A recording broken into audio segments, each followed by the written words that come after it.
Hey there, guys. It's Celine again, and it's Tuesday again. Um, boy, times are fine, really, on this end. I've nothing to complain about, really. I will probably at this point just want to do a witchy check-in with Tummo update and all the rest of it. I have to sort of get my brain into gear here, which is probably why I sound even slower than usual. Because I've been doing some past lives investigating what with Tummo and chakras inside the earth and that kind of a thing. So that's going places. It definitely is going places, which is very cool and really, yeah, like this is apparently what I'm supposed to be doing. So yay, it's exciting to have this kind of a sense, but I have to actually make myself do these things and do the practices and the meditation, and then slowly each time I notice that I actually do feel a whole lot better on all sorts of levels, also from connecting with the past lives. So there's a lot to work with here. So I just re-glued my little prehistoric goddess. I kind of hope she would show up on a thumbnail for this video somehow.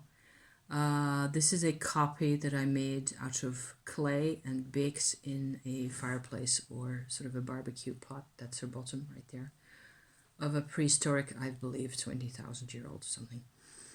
Prehistoric goddess found in France, what's now France. But I made this and I managed to snap off her little peg feet like that. So I used wood glue to stick that on, it's kind of like a multi-purpose glue, and it should hold. And she shouldn't be lying on my bedroom floor next to my bed anyway. So yeah, and as it dries, the white bits of that will actually get darker and be more or less okay. It's fine. She's 20 years old. This one. So I'm already fine that I'm managing to put her back together a bit. Otherwise, in terms of we've done a lot of thrifting, buying stuff in stores, in thrift stores around the place, which is great fun. Books and clothes and mugs. And I was basically out Saturday last, so 3 days ago, right? We went to a thrift store in a place where we had to be for a client for my husband. Because I managed to have this old drawing. It's another piece of old history, but this is personal to me, right? I might show it to you, but I have shown it before. It's an old, like a little ink painting that I made when I was 8. And it used to hang on the wall in a secondhand at the time also picture frame, and it fell off because I was careless and it just broke the frame, right? So I needed a new frame for that thing, and I found one which looks really cool. It's a blue, sort of a dark turquoise kind of a blue, slightly bigger IKEA actually frame that I found that was actually still sealed in its package as I got it. So that was totally awesome, and the drawing looks great in there, and it's just back in its place.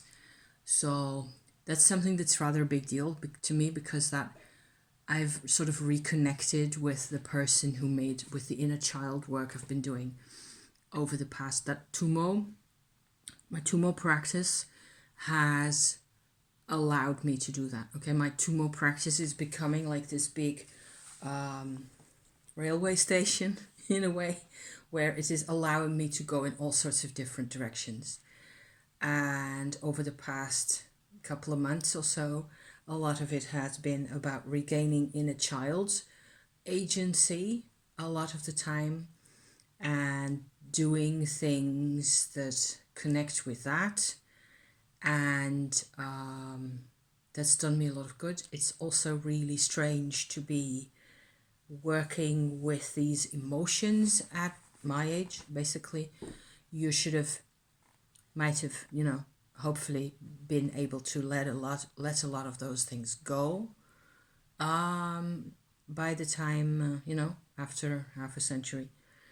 It shouldn't be, but it's, for me, it was necessary to go through all those things again, and to basically also, it's like two parallel tracks.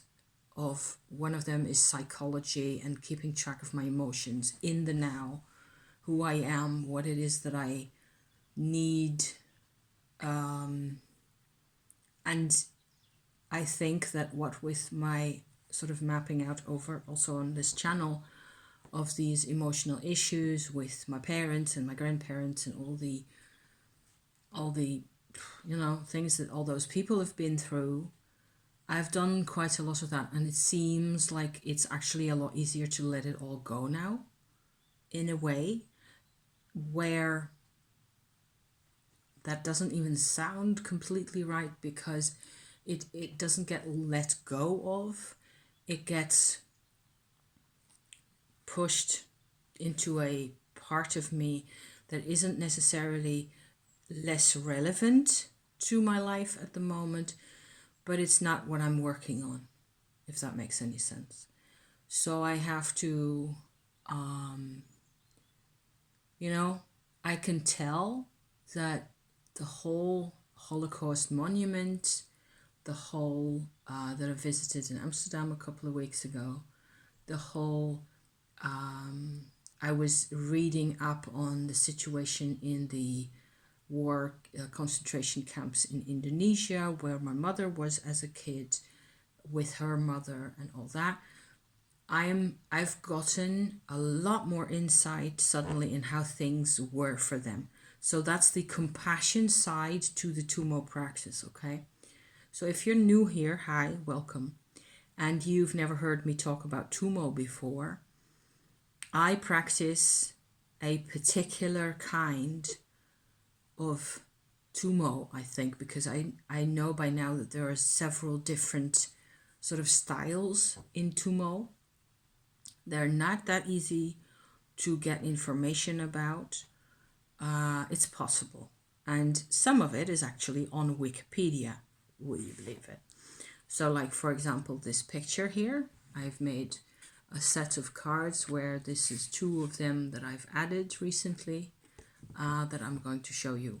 This is actually the middle square bit here is a wall painting in a monastery in Tibet of the Tummo experience as what that looks like. There's the Tummo practitioner sitting right there, directing his Tummo energy out of his body into all sorts of other realms. I inserted this little image here, which is probably the originator of the Tummo knowledge as it stands at this moment, to the extent that anything is really known about those times.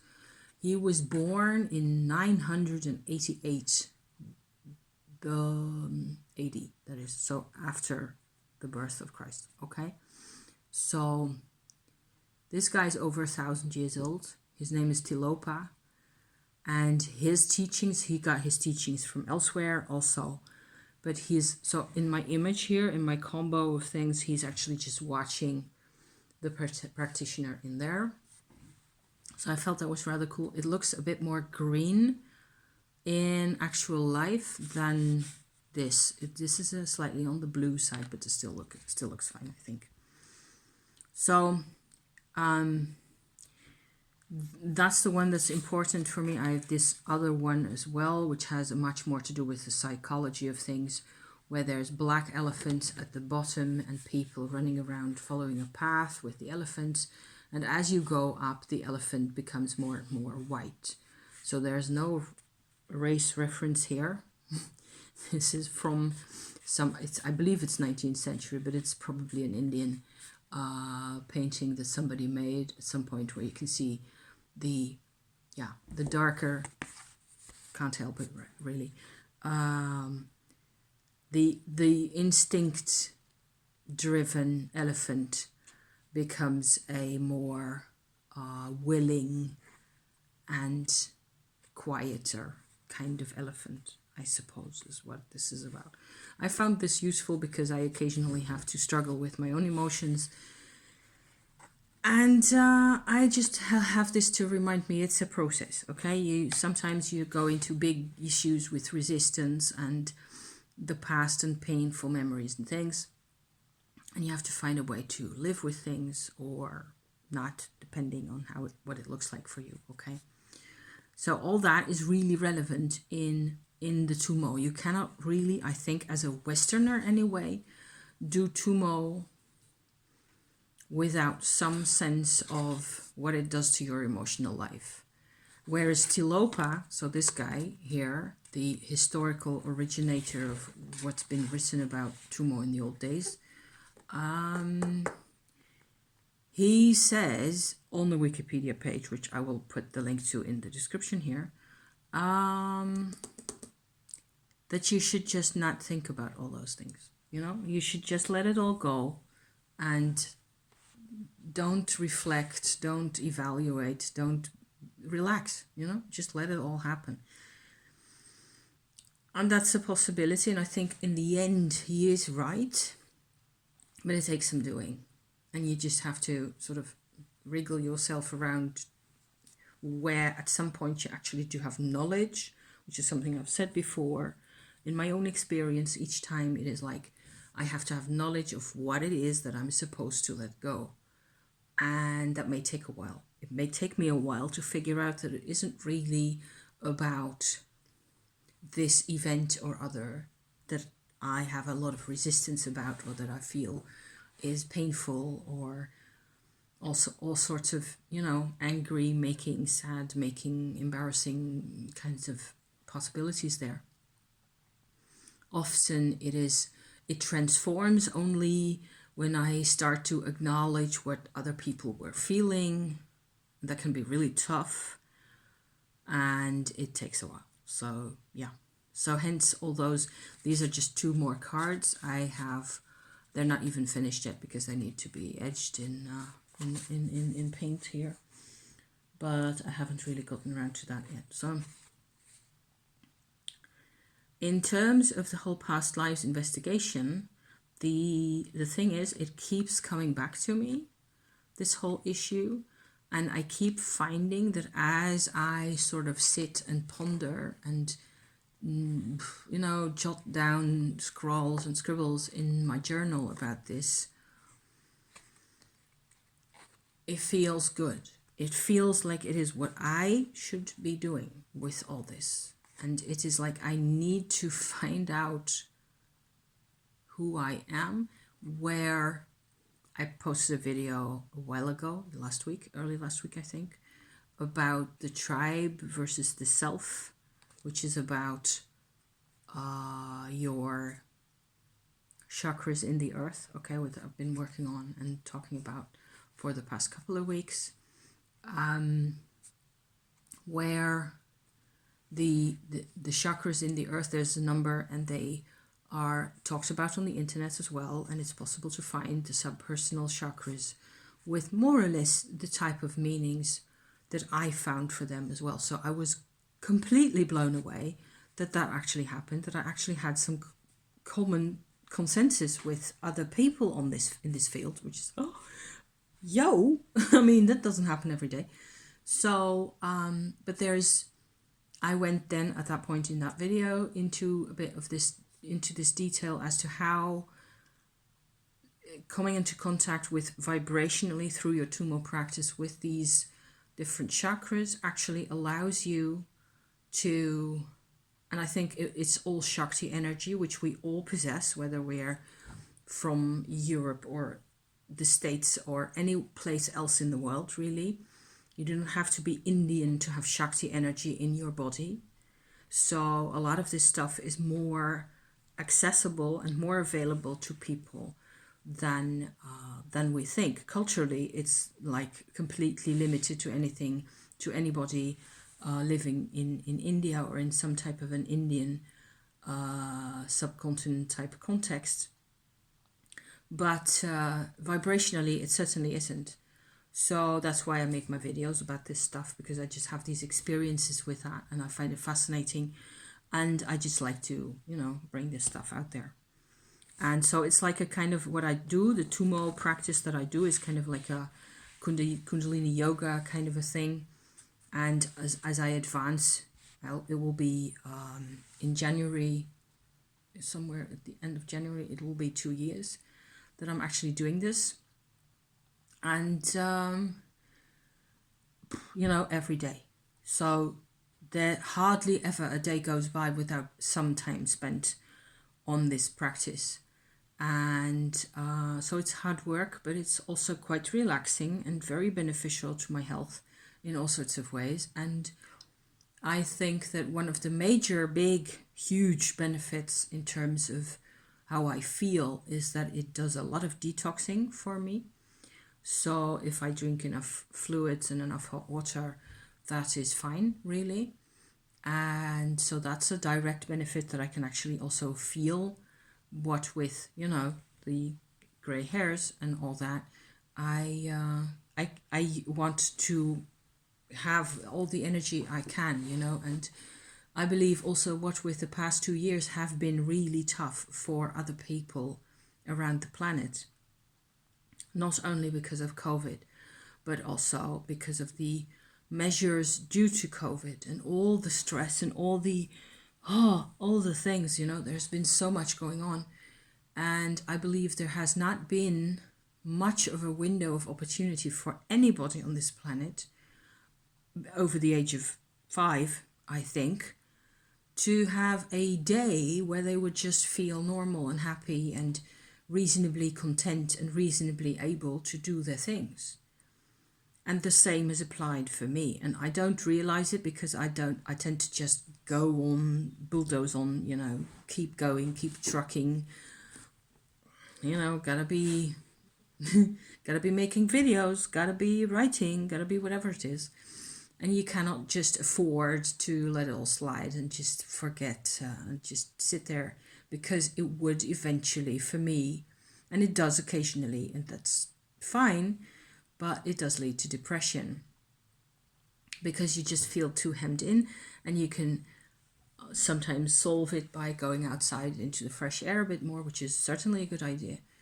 But it's not easy, and it doesn't really solve everything, because the moon and the planets and everything, and we're in a process. We're in a process, all of us together. And the process is about reintegration, is how I would formulate that. And healing loads and endless miles of deep trauma. So that cannot be done from a state of mind of, butterflies and daisies and everything's just fine. It isn't fine, really. So we've all been working really hard on this. And I'm kind of hopeful for next year that we will actually have a bit more, that we'll start noticing that things are actually cleared out, and I will certainly feel more like, okay, so I can breathe again. So I can just basically drop everything for 2 days and just sit in the sun and enjoy and fill the tank up again, because that's been, it's just been a serious grind the whole time. Wouldn't you agree, right? So there's that. In the meantime, for me, what's happening is that I am investigating deeper into my subpersonal chakras, so the chakras underneath my feet in the earth, in order to, it basically all has to do, also the psychology side of things, as well as the vibration side of things, which are the two sides there, right? It all has to do with, what do I identify as? What is identity? What is self? What is, and because I was brought up in such a way, I have such a mess as a family that I come from. In all, it seems like it was organized. The mess was organized so that the only thing left to me would be this.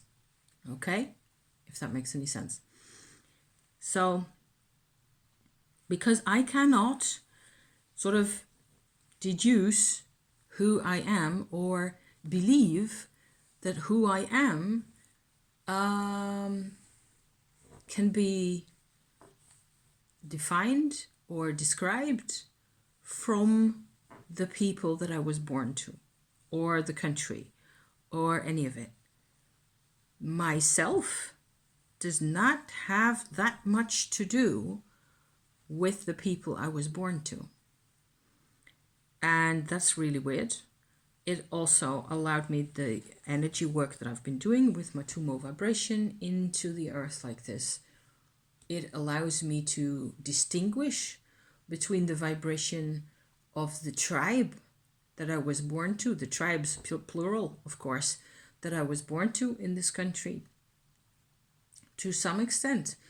Also people in there, individual people representing parts of tribe. I find that I am suddenly knowing things that I didn't used to know. I have a hunch about things, about people, more and more. So that's nice as well.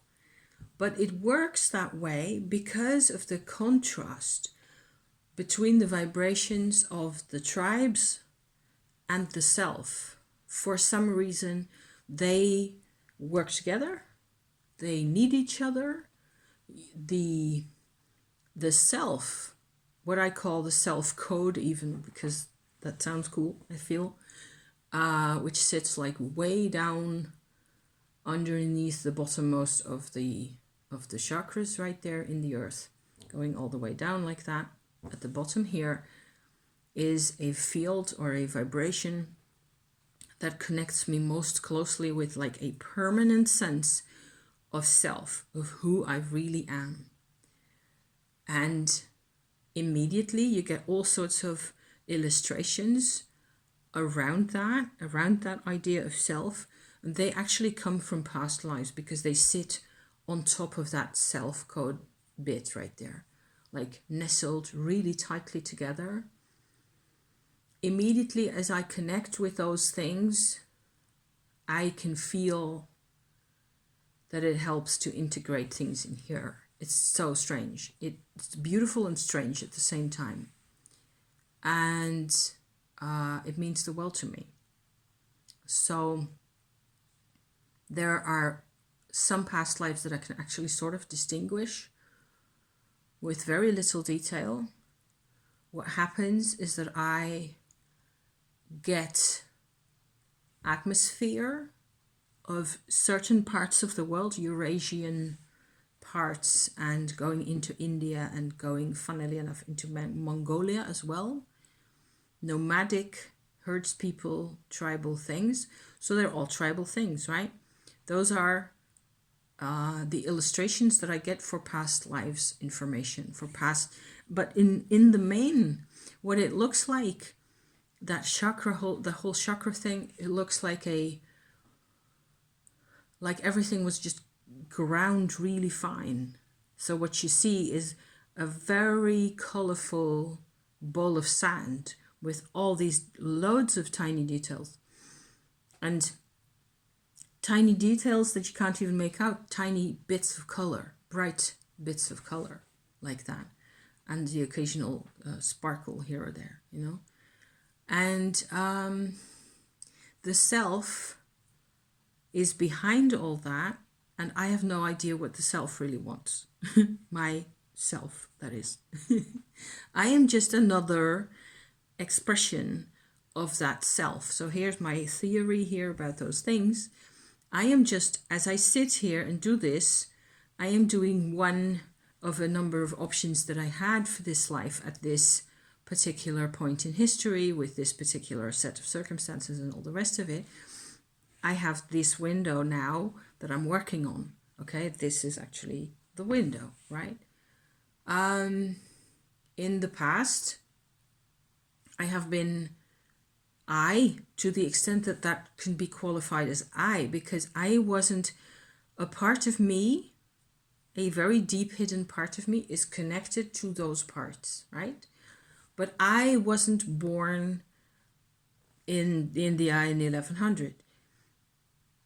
Not me, the me here, okay? There is like this much that has been added on since then. Another interesting impression that I had about this whole past lives business is, for me, what makes it kind of cool and interesting to be talking about, and maybe also slightly easier to talk about, is that what I believe happened for me is that my most recent past life, before this one, okay, is actually 400, 500, 600 years ago. So there's a huge gap, as far as I can tell, okay? From the limited brain space that I have here, I can see this line going into a particular vibration, a particular character, very strong. Having had I had a soul retrieval experience on YouTube with a brainwise regression video in 2012 that I then needed another 3 years to start to make sense of and to really get connected into there. It was tough. It was just so incredibly different, and I just needed to take this huge leap of faith. It was a massive, humongous leap of faith to really open up, I suppose, to the vibe that I was getting from this past life encounter in the soul retrieval experience. Okay, I've talked about this before, so I'm just not going to go over everything hundreds of times because everybody will be bored stiff. I certainly will. But there's a huge gap between that life and this one. And by now, it looks like one of the things that comes to my mind all of a sudden, just like that, all of a sudden, it goes, yes, but life is very precious. And getting a life and an incarnation in as a person beyond, certainly beyond small child age, becoming a grown-up, whatever that means, that's valuable. There's great value, great investment has been made for you to be who you are. Whether it's been fun, that's another story, whether you've got any sense of that, but I'm telling you that great investment was made. In terms of the sheer levels of getting things just right, it's not so easy to have a human become a person, to have a self code, okay, or whatever kind of an energy that is, become an actual live, real person, like so, with the capacity to learn and process things and go on and so on and so forth, and express themselves, basically, hopefully. It's a lot of work getting that to, especially, and I'm not even talking about getting the person to the age of 50, still alive, still in one piece, not so badly traumatized that they can't utter another word, or only do what's basic routine, because how many people am I describing? And at this moment? Yeah, that's what I think. So there's so many considerations that come to me and so many thoughts and ideas that have to do with this, where it's been really hard for me to be who I am now. So to be compassionate, to see the other person as a part of myself, to have people's best interest is one way of putting it, That didn't used to be my MO. I was basically, you can call this any name you want. I was narcissistic or autistic, or I had basic massive tunnel vision in who I was. I was incapable of fighting for myself well into my 40s. I believe this is the other side of the phenomenon that there was 500 years between this incarnation and the last. It was just too long ago. It was so hard to get the reconnect going in the soul retrieval, to get the soul part and my everyday consciousness to meet again. It was impossible.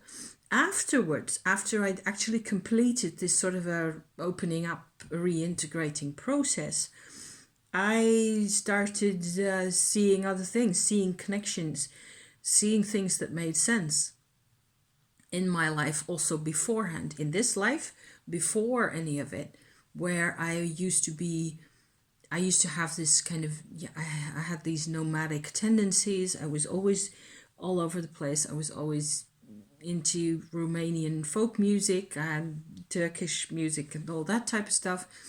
I am, some of those things I learned from my mum, but I was much more a gypsy than either my mum or my dad, even added up, could have generated, I think. So some of this kind of a nomadic nature has transformed inward now, in that I now believe this is just a huge part of the set of tribes that I have belonged to, plural, okay, in the past lives. And a lot of those go back before 1400 or whatever it is, way back. And lines were brought together into people that were born into a tribe and so on, And each time something was passed on that connects to self. If it applies to me, I don't think I'm that special. My specialness resides in what's the other side. It's the other side of all the pain that I have had, feeling completely left out and ostracized, and feeling completely incapacitated and frozen in my dealings with people. That was the other side, okay? So this side is the good side, is where I can actually distinguish the energies, between the energies of the things. And I can sort of tell, if I go into this whole field of these, going through time like that, into all these incarnations, it's like there's all these blips, all these bits of color representing one life at a time each, and there's dozens going back through time, and each individual life, each individual person carries a particular set of experiences with them. Okay, so levels of experience having to do, often in my case, it has to do with women, young women, sort of sticking together, women in tribes, in groups of nomads, having ways to live together, bearing children with no protection or hardly any, not in the way we define those things anyway. Looking out for each other, looking out for the kids, looking out for the men as well. And there's all these, but it's very, I can describe it like this whole nomadic heritage in this way, but I have to find words one at a time for this kind of a thing. This wisdom and sense of humor and all those things that they had, where they didn't know how to read or write, hardly ever, but they had their own systems. They had their own ways of communicating. One thing I've always been fascinated with. So I'm seeing more and more, going back in time, that there's fields and areas and nearly paths through paths, nomad trails through mountains and hills, going down into history, like into the deep that I am connected to. And there's lines coming out of the past, going to the left and the right of me that I have no connection to whatsoever. I can feel it. I can feel which are the ones that I'm connected to somehow. But I am not connected to them in this life, only through the soul retrieval. So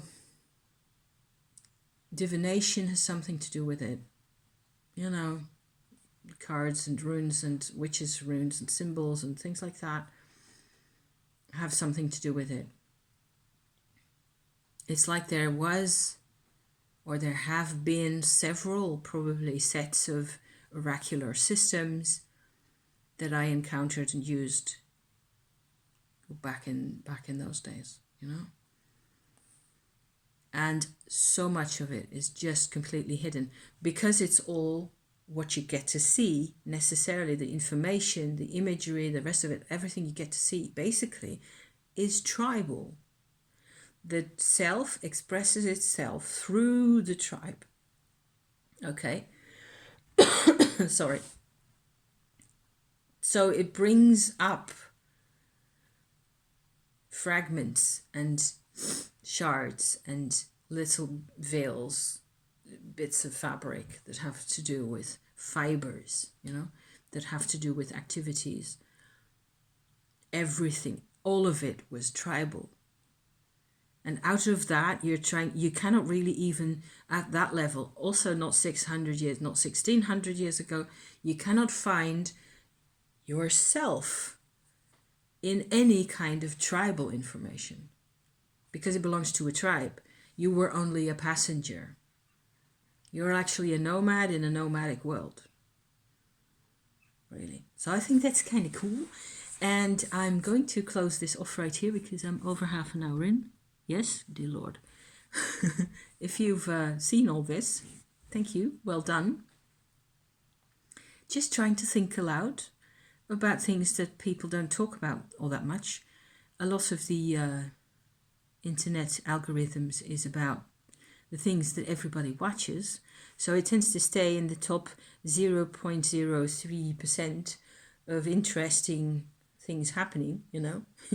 If you want to be where you really are, it's somewhere else. It's not in that top layer. Well, you can get in there occasionally.